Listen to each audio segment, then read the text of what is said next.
Previously on the Seventh Valkyrie, the Machine King's bold strike on Rene has set the new city abuzz as well.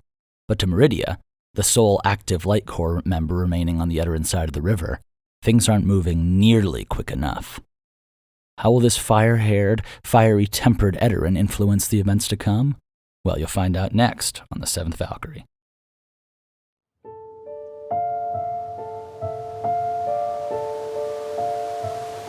Chapter 5. Meridia. The 5th day of winter. Midmorning. It was quiet in the med center that morning. Quiet enough that Meridia was able to hear the crackling of her knuckles beneath her leather gloves as she gripped her knives in fury. Chaden had woken up the day before, but the reckless, arrogant asshole who she'd known was nearly unrecognizable. His nose had practically caved into his brain, and she'd seen Chaden trying to speak, trying to even lift a hand with the doctor's help. And it hadn't been pretty. There was no love lost between Meridia and Chaden. In fact, if you had asked Meridia a few days before, she would have told you that her senior Light Corpsman was a disgrace to the cloak, buoyed by his slimy charm, arrogance, and admittedly stunning swordsmanship. But back then, it had been her right to say that. And as she saw the nurse treating him, in the absence of any blatant sexual harassment from Chaden, she gritted her teeth. Chaden was a bastard, but now he was an injured comrade, and unless the rumors about under-the-table thwarp healing were true, he might never stand again, let alone walk or hold a sword. Turning, she headed towards Central. She was the ranking Light Corpsman on station now. She would make sure that the false wolf paid for what he'd done. But the conversations and talks and negotiations and arguments and fretting and worrying and plans all came and went, and most of it was slow-moving bullshit coming out of Central. 6 soldiers, good soldiers, had disappeared, and they were probably dead. No, it did not much matter that they had broken regulations and snuck over to the old city, probably for the whores and the drugs that ran rampant on the far side of the river. But the truth was they were gone. That was what mattered. In the aftermath of the prison break the night before, and the arrival of the false wolf the morning prior, the new city was buzzing and boiling. Meridia was ready to take charge. But it seemed that for every step forward, any decisive action needed to be chattered and prattled about until all of the sting and momentum and emotion had been replaced with bureaucratic bullshit. The true Iron Wolf would have taken action to protect his people now. The true Iron Wolf would have moved forward, unceasing and strong, declared his intentions and then made them so.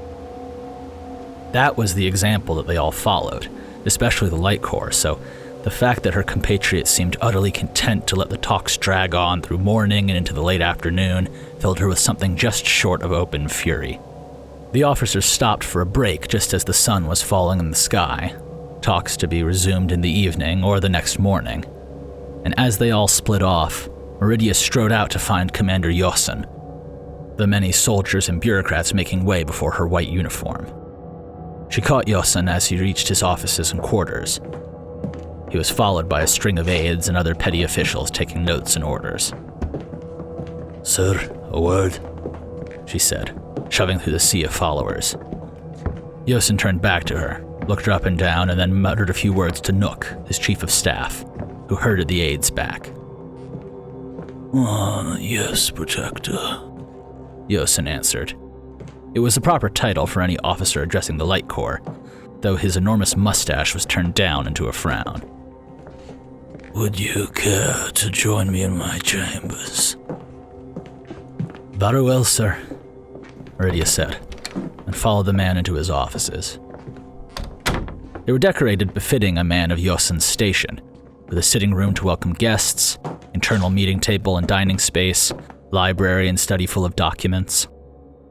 His office also had glass on all 4 sides, facing the ocean, the town, the mountainside, and the new city, so that the commander might be ever vigilant to all threats, and know that Edaran was constantly surrounded on all sides by enemies. His sleeping quarters would be downstairs, protected and underground.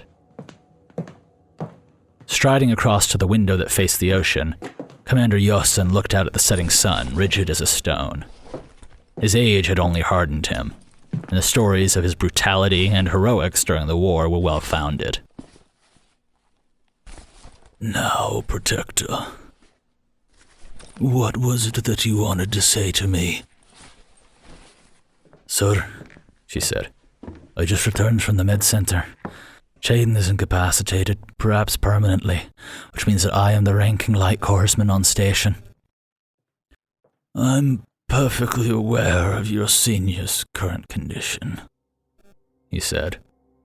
I've already sent word for a replacement officer from Mandus. Be that as it may, she said. It could take weeks for another officer to get here. And with every moment that passes since the false wolf and the Machine King's attacks... Believing in ghost stories, are we, Corpsman? He asked. Excuse me, Commander, she asked, stopping dead in her tracks. Ghost stories. I'd expect the same from my foot soldiers and the maids, he said, turning back to her. Not from a Corpsman. The Machine King is not real, no matter how many fools fear him. No, the real threat is exactly what it has always been. The goddamn thwarps waiting across our river. He sighed. I should have expected such foolishness from the first female corpsman in years. They just don't make them like they used to, do they? Meridia practically growled out a response before being shut down. I have sent away for a proper replacement, and I will be handling things in the meantime. Rest assured that you won't need to make any important decisions, and you can return to your training and patrols like you always have been. Sir, each hour, each moment that passes by without action leaves us open to further attack from the Machine King in the Old City.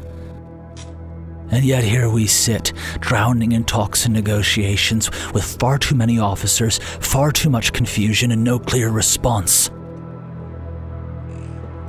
I have always appreciated that the Light Corps have a right to speak candidly, stupid as they can be sometimes, Yosin said derisively. Meridia bit her lip. The games of internal politics and proper respect had never been her strong suit. But in the presence of a commander, even she was supposed to watch her tongue. Your intentions are clear. Foolish, misguided, bordering on hysterical, but well-intentioned at least. You are correct in one way. With each moment that passes at the negotiating table below, the beasts at our door grow hungrier and bolder. Then you do understand me, sir, she said. I know you don't believe in me, but make use of my skill. I would not have been made a corpsman otherwise. Yosin said. It was clear that he didn't agree. Well, to calm your excessive nerves, I'll share some information. Can't have you running around stirring up a fuss. There are pieces moving beyond those that you have seen, Protector. Yes, speaking. Turning away from the ocean, he strode over to face the Mandarian. Meridia had no choice but to follow. Out at sea, the last vessels of the day were making their way back into the harbor, ranging from small fishing boats on both sides of the river to trading ships hooking around the northern point of the new city. There was even a single passenger cruiser, hugging the southern point of the old city as it came in for the evening. But there was one major addition to the harbor, or rather 6. They began to arrive less than an hour ago, Yosin said, pointing to where 6 separate 100-yard-long barges loaded with materials stretched out from the Edaran waterfront, covered with a swarm of men unloading them. The Ark Commander, with the full approval of the Central Council, has decided to re-establish a foothold on the opposite shore of Rene, Yosin said. Through the reconstruction of the Mandarian crossing and the re-establishment of trade and movement between New City and Old City. You can't be serious, sir, Meridia said. After what they've just done. I have relayed my information to Mandis with my request for Light Corps reinforcements, he said. But as you so cleverly pointed out earlier, even the fastest courier will take time. And in the meantime, would you be willing to spit in the face of the Ark Commander and the Central Council? Orders are orders, corpsmen. Sir, surely they would understand with the new context. Perhaps. Or perhaps not. You see now why the talks go on, why decisive action is difficult. Meridia set her shoulders. I am sworn to protect the light of Edaran, she said. That means the soldiers around me and the people of Edaran. That means taking action. Josin snorted. You joined the Light Corps after the war. Is that correct? Yes, sir, Meridia said through gritted teeth. Then perhaps you are unfamiliar with the sacrifices that must be made by those in power when facing a grave threat. The hardest times make the pleasant impossible, and the unpleasant seem palatable.